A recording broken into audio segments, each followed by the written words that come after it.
Good morning to all of you. I hope that you are all doing well. This is me, Sujath. Today, we'll see the discussion on Narasimham Committee 2.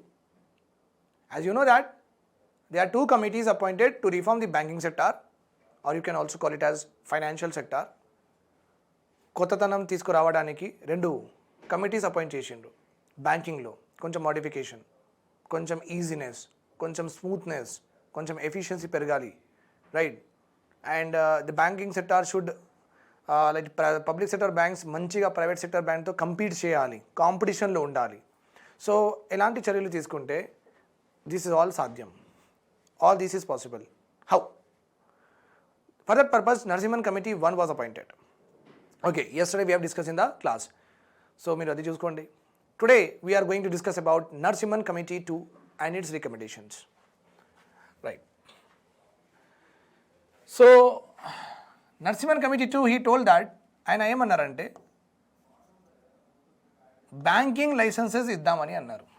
కొత్త banking licences ఇద్దాం. Okay, second generation of financial sector reforms అంటారు. 1998 ఎప్పుడు ఈ committee ఎప్పుడు వచ్చింది? This committee was constituted in the year 1988 under the chairmanship of the name it self, Narasimhan committee. Okay, I guess we have discussed this all. Right. Fine. This much we have discussed in our last class. Okay. But a quick recap I will do. Weak ఉన్న బ్యాంక్స్కి, loss making ఉన్న బ్యాంక్స్కి merge చేసేయాలి. Okay, ఇంకా excess staff ఉంటే వాళ్ళందరికీ golden hand check అంటే voluntary retire అవ్వమని చెప్పాలి. వాళ్ళకి ఏదైనా మనం ఎక్కువ లంసం డబ్బులు ఇచ్చేద్దాం. మళ్ళీ అసెట్ రీకన్స్ట్రక్షన్ ఫండ్, ఒక కంపెనీ మంచిగా పని చేయట్లేదంటే, లాస్లో వెళ్తుందంటే, ఆ లాస్ మేకింగ్ కంపెనీకి మనం ఎట్లా రివైవ్ చేయాలి, ఎలా రీస్ట్రక్చర్ చేస్తే అది ప్రాఫిట్ మేకింగ్ కంపెనీలో అయిపోతుంది. సో దానికోసం ఆయనకి మళ్ళీ ఫ్యూల్ ఇవ్వడం, మళ్ళీ ప్రాణం ఇవ్వడం అన్నమాట. ఓకే, అలాంటి కంపెనీస్కి మళ్ళీ ప్రాణం ఇవ్వడం అన్నమాట. So for that purpose a separate fund establish చేయండి. That is called as what? Asset reconstruction fund. Capital adequacy norms should be enhance. అంటే ఎంత లాస్ మనం బేర్ చేసుకోవచ్చు, ఓకే, ఆ బేర్ చేసుకోవడానికి ఎంత పర్సంటేజ్ ఆఫ్ మనీ బ్యాంక్ పెట్టుకోవాలి వాళ్ళ దగ్గర. దట్ ఈస్ 8% మనీ పెట్టుకోవాలి వాళ్ళు. 8% మనీ వాళ్ళు పెట్టుకుంటే then only they can able to survive if there is any losses, is there any defaults ఎక్కువ స్కేల్లో అయితే. Okay, competition between public and private sector bank should be enhanced. Okay, next one. From here we have to learn properly. Introduced voluntary retirement scheme in the public sector banks. ఆయన చెప్పారు introduce voluntary retirement scheme మనం start చేద్దాం. ఇంకా DRT, ముందున్న కమిటీలో నరసింహన్ 1 అప్పుడు ఏమన్నారంటే DRT అన్నారు. డిఆర్టీలో చాలా ప్రాబ్లమ్స్ ఉన్నాయి, లోన్ రికవరీ అవ్వట్లేదు, బ్యాంక్స్ వాళ్ళకి డబ్బులు రావట్లేదు, అసెట్ అమ్మడానికి చాలా లిటిగేషన్స్ కోర్టుకి వెళ్తున్నారు బిజినెస్ ఉన్న వాళ్ళు అందరూ. సో వాళ్ళకి లోన్స్ అవ్వట్లేదు, వీళ్ళు అమ్మట్లేదు, వీళ్ళు పని చేయట్లేదు, వాళ్ళకి డబ్బులు రావట్లేదు. So there are problems are there with regard to DRT. అందుకే DRT was exchanged. Okay, DRT was replaced by another important institutional reform that is called as SARFAESI act of 2002. Okay, ఈ యాక్ట్లో మంచి ప్రొవిజన్స్ ఉన్నాయి. ఇక్కడ ఉన్న మొత్తం loop holes మనం తీసేసినాం. ఇప్పుడు లోన్ రికవరీ చేయడానికి ప్రాసెస్ కొంచెం ఈజ్ చేసేసినాం, అంతే. ఫైన్. కంప్యూటరైజేషన్ చేయాలి. మ్యాక్సిమం ఏదైనా డాక్యుమెంట్స్ ఉంటే కంప్యూటర్లోనే ఉండాలి. చేత్తో ఎక్కువ అంటే ఇది ఫిజికల్ మాన్యువల్తో ఎక్కువ చేయొద్దు, కంప్యూటర్లో ఎక్కువ చేయాలి పనులు. ఎలక్ట్రానిక్ ఫండ్ ట్రాన్స్ఫర్ స్టార్ట్ చేద్దామని అన్నారు. Electronic fund transfer that we're doing. IMPS ఉంది మన దగ్గర, ఓకే, ఆర్టీజీఎస్ ఉంది మన దగ్గర, రైట్ ఆర్ రాంగ్, నెఫ్ట్ ఉంది. ఓకే, లీగల్ ఫ్రేమ్వర్క్ కొంచెం మంచిగా చేయాలి, స్క్రూటనైజ్ చేయాలి. Okay, payment and settlement act కూడా తీసుకువద్దాం. నేను ఎవరికైనా పే చేయాలి, ఓకే, నేను ఒక చెక్ రాసి ఇచ్చిన, ఆయన ఆ చెక్ వెళ్ళి బ్యాంకులో డిపాజిట్ చేసిండు, కానీ నా చెక్ బౌన్స్ అయిపోయింది. అలాంటి పరిస్థితుల్లో ఆయనకి జస్టిస్ ఎవరిస్తారు? పేమెంట్ చేయాలి, పేమెంట్ చేసి డెబ్ట్స్ సెటిల్ చేసుకోవాలి. That is called as what? Payment and settlement act. Payment చేసి డెట్ అంటే అప్పులు సెటిల్ చేసుకోవాలి. సో నేను ఒక చెక్ ఇచ్చిన, నేను మీకు డబ్బులు ఇవ్వాలి, దానికోసం అంటే నేను అప్పు ఉన్నాను అనమాట. Right or wrong? So I have to give you money means I have borrowed money from you, I am debted to you. It means what? So at a time ఎప్పుడు నేను చెప్తాను అంటే ఈ డేట్కి నేను డబ్బులు రీపే చేస్తాను అని నేను మీకు చెప్పిన తర్వాత నేను ఒక చెక్ రాసిస్తాను, కానీ ఆ చెక్ బౌన్స్ అయిపోతే ఆ రోజు మరి how he should get justice? Right or wrong? So payment and settlement act కూడా ఉండాలండి. రిటైల్ ట్రాన్సాక్షన్స్ రిటైల్ అంటే మనకు ఇవ్వాలి ఇలాంటివి. ECS, electronic clearing system. ముందు ఎట్లా ఉండిందంటే నేను ఒక మీ పేరు మీద చెక్ రాసిస్తే మీరు ఆ చెక్కి మీ బ్యాంక్లో డిపాజిట్ చేస్తే మీ బ్యాంక్ వాళ్ళు ఆ చెక్ తీసుకొని వేరే అంటే నేను మళ్ళీ దీనికి నేను ప్రాపర్గా ఎక్స్ప్లెయిన్ చేస్తాను మీకు, వినండి. ఓకే, మీరు మీ అకౌంట్లో కూడా మీరు మీ బ్యాంక్లో వెళ్ళి మీరు డిపాజిట్ చేసుకోవచ్చు. మీ బ్యాంక్ వాళ్ళు ఏం చేస్తారు, యాక్సిస్ బ్యాంక్ చెక్ ఉంది కదా, నా బ్యాంక్కి పంపిస్తారు. నా బ్యాంక్కి పంపించి ఏం చేస్తారంటే, ఓకే మీరు డబ్బులు పంపించండి అంటే నా అకౌంట్ నుంచే మీ బ్యాంక్కి పంపించాలంట డబ్బులు. సో మీ బ్యాంక్ వాళ్ళు మా బ్యాంక్ ఏమంటారంటే, మీది ఒక చెక్ వచ్చింది, సో మీరు ఏం చేయండి అంటే దీనిలో రాసిన డబ్బులు మాకు పంపించేస్తే మేము ఆయనకి ఇచ్చేస్తామని చెప్తారు. సో ఇవన్నీ ఫిజికల్గా అయిందన్నమాట అప్పుడు, అంటే వెళ్ళడం రావడం అట్లా ఉన్నింది. తర్వాత ఇక ఎలక్ట్రానిక్ క్లియరింగ్ అంటే ఏంటంటే, ఎలక్ట్రానిక్ క్లియరింగ్ స్కీమ్ అంటే scan copy of my cheque అలా పంపించేస్తే వాళ్ళు స్కాన్ కాపీ చూసేసి నా బ్యాంక్ వాళ్ళు డబ్బులు రిలీజ్ చేసేస్తారు. సో రావడం వెళ్ళడం, ఓకే ఎవరికైనా పంపించడం, చెక్లు కలెక్ట్ చేసుకొని పోవడం ఇవన్నీ తీసేయండి అని చెప్పిండు ఆయన. ఓకే, నెఫ్ట్ ఇంకా క్రెడిట్ కార్డ్ కూడా ఇవ్వాలని చెప్పిండు. ఓకే, హోల్సేల్ ట్రాన్సాక్షన్ మొత్తం ఆర్టీజీఎస్లో చేయాలి అని చెప్పిండు. ఓకే, రిటైల్ ట్రాన్సాక్షన్స్ అంటే ECS, NEFT, credit card. Wholesale transaction daily చాలా what I say is many times. Okay, morning నుంచి ఈవినింగ్ వరకు ట్రేడర్ ఉన్నాడు అనుకోండి, డబ్బులు ఇస్తూ ఉంటాడు తీసుకుంటూ ఉంటాడు, ఇస్తూ ఉంటాడు తీసుకుంటూ ఉంటాడు. సో ఆయనది ట్రాన్సాక్షన్స్ ఎట్లా ఉన్నాయి అంటే ప్రతి సెకండ్లో ఎవ్రీ మినిట్లో జరుగుతూనే ఉంటాయి. అలాంటి వాళ్ళది క్లోజింగ్ బ్యాలెన్స్, ఓపెనింగ్ బ్యాలెన్స్ అంటే మార్నింగ్ ఆయన వచ్చినప్పుడు ఆయన అకౌంట్లో ఎంత ఉంది అది ఓపెనింగ్ బ్యాలెన్స్, ఇంటికి వెళ్తున్నప్పుడు ఆయన అకౌంట్లో ఎంత ఉంది క్లోజింగ్ బ్యాలెన్స్. సో ఇవన్నీ చేయాలంటే అప్పటికప్పుడు చేయాలంటే కష్టం కదా. సో అందుకే ఈ బిజినెస్ వాళ్ళది మొత్తం సెటిల్మెంట్ ఎప్పుడు అవుతుంది అంటే ఈవినింగ్ అవుతుంది. అంటే ఎంత డబ్బులు వచ్చినాయి, ఎంత డబ్బులు పోయినాయి, సో అల్టిమేట్గా డెఫిసిట్లో వచ్చిందా లేకపోతే సర్ప్లస్లో వచ్చిందా లాస్ట్లో వాళ్ళకి కనిపిస్తుంది. That's why it is called as what? RTGS, real time gross settlement system. It is called as what? Real time gross settlement system. అంటే అప్పుడే ఆ రోజు మీకు తెలిసిపోతుంది, అరే నేను 3 lakhs నుంచి స్టార్ట్ చేసినా నాకు 4 lakhs ఇచ్చినాయి, నాకు 4 lakhs ఇక్కడ కనిపిస్తున్నాయి, 3 lakhs ఇక్కడ కనిపిస్తున్నాయి. సో నేను 3 lakhs నుంచి స్టార్ట్ చేసిన కానీ వచ్చినాయి ఎంత 4 lakhs, సో నాకు 1 lakh ప్రాఫిట్ ఈ రోజు అట్లా. మళ్ళీ ఆయన ఏమన్నానంటే same first time what recommendations he has given the same recommendation. It means what? He asked the government of India, RBI, to issue what? New private foreign banking license. అది last కమిటీలో కూడా చెప్పిండ్రు ఆయన, ఈ కమిటీలో కూడా చెప్పిండ్రు. 2 times కూడా same thing he has told. Now another important committee, Verma committee. Verma committee 2000 and 2001. 2000 కొన్ని బుక్స్లో 2000 ఉంది, కొన్ని బుక్స్లో 2001 ఉంది. ప్లీజ్ క్రాస్ చెక్ చేసుకోండి. ఓకే, సో 2001 ఆయన ఏమన్నారంటే, మన Indian banks okay they have to adhere to the international standards in banking regulation and supervision. Okay, international standards in banking regulation and supervision అంటే RBI, Japan central bank, US central bank వాళ్ళకి చూసి వాళ్ళు ఎలాంటి practices follow చేస్తున్నారు, వాళ్ళు ఎలా govern చేస్తున్నారు వాళ్ళ బ్యాంక్స్కి, వాళ్ళు ఎలా సూపర్వైజ్ చేస్తున్నారు వాళ్ళ బ్యాంక్స్కి, అలాంటి ప్రొసీజర్లు పద్ధతులు తీసుకోవాలని చెప్పిండు. ఓకే, వర్మ గారు. Okay, hence the recommendations of the report are confined to the 4 major issues of banking regulation. Majorly Verma committee banks ki ela regulate cheyali దాని గురించి అపాయింట్ చేసిండు. టర్మ్స్ ఆఫ్ రిఫరెన్స్ అంటాం. ఏమంటాం? Terms of reference. ఏదైనా committee appoint చేసినప్పుడు వాళ్ళకి ఒక terms of reference ఇస్తాం. టర్మ్స్ ఆఫ్ రిఫరెన్స్ అంటే ఈ టర్మ్స్ ఉన్నాయి కదా, ఈ టర్మ్స్కి రిఫర్ చేస్తూ రికమెండేషన్స్ ఇవ్వండి. ఈ టర్మ్స్కి రిఫర్ చేస్తూ రికమెండేషన్స్ ఇవ్వండి. That is called as what? Terms of references. Okay, so Varma committee terms of reference ఏముంది అంటే majorly it is towards what? Banking సెక్టార్కి ఎలా రెగ్యులేట్ చేయాలి, ఆర్బీఐ ఎలాంటి పద్ధతులు వాడాలి, సో దట్ బ్యాంకింగ్ సిస్టమ్ ఇంకా రోబుస్ట్గా, ఇంకా స్ట్రెంగ్తన్గా, ఇంకా మోర్ ఫెసిలిటేషన్గా ఉంటుందని ఆయన చెప్పడానికి వాళ్లకు చెప్పారు Varma committee. Okay, so Varma committee basically the terms of reference for him was corporate governance. అంటే విప్రో, ఇన్ఫోసిస్ వాళ్ళకి లోన్స్ ఇస్తున్నప్పుడు వాళ్లకు ఎలా గవర్న్ చేయాలి, ట్రాన్స్పరెన్సీ ఎలా మెయింటైన్ చేయాలి, supervision and internal rating practices ఉండాలి, దిస్ కస్టమర్కి ఈ రేటింగ్, దిస్ కస్టమర్కి ఈ రేటింగ్, ఈ బిజినెస్కి ఈ రేటింగ్, లేకపోతే ఈ బ్యాంక్కి ఈ రేటింగ్. సో ఇలాంటి ఇంటర్నల్ రేటింగ్స్ కూడా మనం పెట్టుకోవాలి.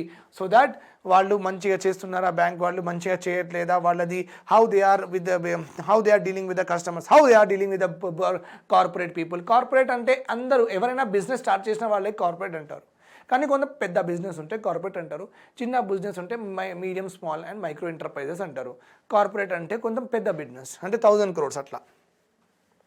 ఓకే, దెన్ వర్మ గారు ఏమన్నారంటే initiating international norms. International norms అంటే ఇంటర్నేషనల్ బ్యాంక్స్ ఎలా ఫాలో అవుతున్నారు, రూల్స్ రెగ్యులేషన్స్, వాళ్ళు ఎలా గైడ్లైన్స్ ఫాలో అవుతున్నారు, అలాంటి గైడ్లైన్స్ ఫాలో అవ్వాలి in our Indian banking industry. Immediately follow అవ్వాలి in order to increase what? Efficiency and competitiveness. Okay, although ఆయన whatever the recommendations ఆయన ఇచ్చిన తర్వాత the government did not implement all his recommendations, అన్ని రికమెండేషన్స్కి ఇంప్లిమెంట్ చేయలేదు. So recommendations are not immediate relevance. Okay, ఆయన చెప్పిన రికమెండేషన్స్ ఆ టైంలో ఉన్నప్పుడు అంత రిలవెంట్ కాదు, మన బ్యాంకింగ్ సిస్టమ్కి అంత రిలవెంట్ కాదు. ఆయన కొంచెం ఫ్యూచర్ రికమెండేషన్స్ ఇచ్చేసిండ్రు. ఓకే, ఇంకా 10 years తర్వాత మనం ఇంప్లిమెంట్ చేయాల్సిందే అలాంటి రికమెండేషన్స్ ఇచ్చారు. అందుకే ఆయన ఇచ్చిన రికమెండేషన్స్ అంతా ఏం ఇంప్లిమెంట్ అవ్వలేదు, because they are not having any immediate relevance. Okay, immediate relevance in our banking system. Yes, now let us go with another important committee called as Khan Committee. Right, Khan Committee was appointed in the year 1997. Okay, the Reserve Bank of India has appointed a working group, he's the chairman, so he's having members to assist him. Okay, headed by S.H. Khan. So he was then chairman of Industrial Development Bank of India, IDBI. Then the chairman of what? Industrial Bank of India. In its reports, ఆయన reports submit చేసిన తర్వాత ఏమన్నారంటే harmonisation of the role and operations of development finance institutions and banks. Okay, harmonization means there should be a proper streamline ga undali, oka smoothness undali. Okay, there should not be delay undaddu, endukante development financial bank institutions vallaki banks ki chala intimate relationship undi. Okay, endukante developmental financial institution వీళ్ళు పని చేయాలంటే bank వాళ్ళ assistance important. Bank assistance చాలా important. Bank వాళ్ళు అక్కడ ఉన్న చైర్మన్లు, సిఎండీలు వాళ్ళు వీళ్ళకి హెల్ప్ చేస్తే implementation of schemes and programmes will be in a proper manner. So there should be a system where these developmental financial institution and the bank should work in sync in order to achieve the agenda of the country, in order to achieve the objectives of the government. Okay, because developmental financial institutions like Exim Bank undi, NABARD undi, National Housing Bank is there, SIDBI is there. So ilanti banks direct ga manato area ante manato contact lo raru, direct ga manaku help cheyaru, because they don't involve in what retail banking. Okay, as I've told you in my previous lectures also, these bank will take the help of మన axis bank, HDFC bank, SBI bank, Andhra bank వాళ్ళతో help చేసుకుంటారు. Okay, these banks. So వీళ్ళిద్దరిలో ఒక ప్రాపర్గా system ఉండాలి, so that government వీళ్ళతో ఏదైనా పని చేయాలనుకుంటే ఆ పనులు బ్యాంక్ వాళ్ళు ఈజీగా డిశ్చార్జ్ చేసుకోవచ్చు. That is called as what? Harmonisation. Okay, that is called as harmonisation. They should be smooth operations should be there between developmental financial institution and also the bank. committee has discussed the role, structure and operations of DFIs and commercial banks in the new order of banking business and has suggested measures for achieving the goal of harmonization in the activities of DFIs. Harmonization of activities of DFIs and banks. DFIs and banks. Okay, fine. A gradual shift to the system of universal banking under an appropriate regulatory mechanism. Under an appropriate regulatory mechanism. A gradual shift to the system of universal banking under an appropriate regulatory mechanism. Ante universal bank ante the bank which give almost all functions andi. The bank which give almost all functions. Okay, such banks are called as what? Universal banks. Okay, and these universal banks should be given what? Oka appropriate regulatory mechanism వాళ్ళకి separate గా ఉండాలి. The RBI should try to explore the mechanism of gainful mergers గురించి between banks and among the banks, between banks and a financial institution. అంటే ఒక LICకి SBIకి merge చేయడం. This is called as what? Bank and financial institution. Insurance company government insurance కంపెనీకి బ్యాంక్కి merge చేయడం. This is called as bank and financial institution. So ఇలాంటి మర్జెస్లో లేకపోతే bank and bank మర్జెస్లో whatever possibilities are there RBI explore చేయాలి. అలాంటి mergers explore చేయాలి so that a very systematic and very strengthened system has to be established. Okay, in order to make debt recovery process more hassle free, the report has suggested what? Speedy implementation of legal reforms. Khan గారు ఏమన్నారంటే ఈ debt recovery అంటే మనం bank ఎవరికైనా డబ్బులు ఇస్తే loan ఇస్తే వాళ్ళు లోన్ పే చేయట్లేదంటే రికవర్ అవ్వాలి కదా, లోన్ రికవరీ చేయాలి కదా బ్యాంక్ వాళ్ళు. ఆ రికవరీ ప్రాసెస్ కొంచెం ఫాస్ట్గా చేసుకోండి. ఫాస్ట్గా చేయడానికి important is what? Legal reforms. చాలా చాలా ఇంపార్టెంట్. మనం ఐబీసీ కోడ్ ఆఫ్ 2020 కూడా చూద్దాం. ఓకే, ఇన్సాల్వెన్సీ బ్యాంక్రప్టసీ కోడ్ కూడా మనం చూద్దాం. That's not an issue. But what I'm saying is legal principles ఉంటేనే ఎవరైనా వింటారు. సపోజ్ నేను ఎస్బీఐ దగ్గర నుంచి లోన్ తీసుకున్నాను. If I'm not paying it, if నేను పే చేయట్లేదు అనుకోండి, సో లీగల్గా నాకు ఎలాంటి ఇంప్లికేషన్స్ అవుతాయి అంటే నాకు జైల్లో పెడతారా, లేకపోతే నాకు డబ్బులు అడతారా, లేకపోతే నా ఇల్లు తీసుకుంటారా అంటే ఇలాంటి లాలో రాసి ఉంటే నేను ప్రాపర్గా బిహేవ్ చేస్తాను. లాలో రాయకుండా ఒక నార్మల్ ప్రాసెస్గా ఉంది ఓకే, ఇలాంటి ఫైన్స్లు ఇలాంటి అనెక్సేషన్లు ఇలాంటి ఏం లేదంటే నేను లైట్ తీసుకుంటా కదా. So that is the reason he said that it is very important. ఒకవేళ బ్యాంక్ వాళ్ళు ఇచ్చిన లోన్స్ రికవర్ చేయాలంటే లీగల్ రిఫార్మ్స్ ఉంటే మంచిది అని చెప్పారు. Cash reserve ratio should be reduced to international standards and statutory liquidity review should be done away within a phased manner. ఆయన మొత్తానికి ఏమన్నారంటే స్టాట్యుటరీ లిక్విడిటీ రేషియో తీసేయమన్నారు. నరసింహన్ కమిటీ గారు ఏమన్నారంటే స్టాట్యుటరీ లిక్విడిటీ రేషియో తక్కువ చేయమన్నారు. కానీ ఖాన్ కమిటీ ఏమన్నారంటే స్టాట్యుటరీ లిక్విడిటీ రేషియో తీసేయమన్నారు. ఓకే, వెరాస్ నరసింహన్ కమిటీ ఏమన్నారంటే సిఆర్ఆర్ తక్కువ చేయమన్నారు అండ్ ఖాన్ కమిటీ కూడా సిఆర్ఆర్ తక్కువ చేయబడ్డారు. So these are some important committee recommendations okay of Khan committee. Okay, now we also have a committee called as Patil Committee in the year 2001. Patil Committee. Okay, the Reserve Bank of India had constituted a advisory group on corporate governance. Verma committee గారు corporate governance గురించి చెప్తే వాళ్ళు ఏమన్నారంటే అప్పుడు ఇలాంటి corporate governance it's very futuristic recommendation. అప్పుడు ఉన్న టైమ్స్కి ఆయన వర్మా గారు ఇచ్చిన రికమెండేషన్స్ సింక్ అవ్వదు, అప్పుడు ఉన్న టైమ్స్కి సింక్ అవ్వదు. సో కార్పొరేట్ గవర్నెన్స్ ఒక ఫ్యూచర్ది.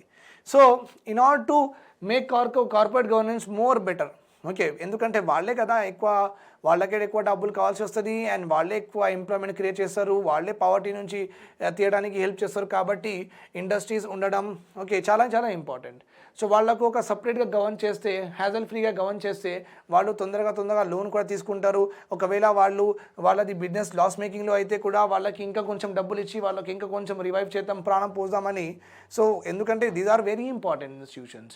ఇండస్ట్రీస్ ఉంటే జనాలకి చాలా బాగుపడుతుంది అన్నమాట. అందుకే వాళ్ళకి ఒక సపరేట్ కోడ్ బోర్డు ఉండాలి, వాళ్ళకి ఒక సపరేట్ సిస్టమ్ ఆఫ్ గవర్నెన్స్ ఉండాలని అలా అనుకున్న తర్వాత RBI has appointed A committee called as Patil committee on corporate governance in 2000. In corporate governance in 2000. Make sure that మీరు ఇది కమిటీస్ క్రోనాలజికల్ ఆర్డర్లో మీరు గుర్తుపెట్టుకోవాలి. Not even that chronological order కాకుండా you have to be very sure that these committees are like you can say that these committees ఏ ఇయర్లో వచ్చింది కూడా గుర్తుపెట్టుకోవాలి. You have to remember in which year these committees also have come. Okay, Andy. Thank you.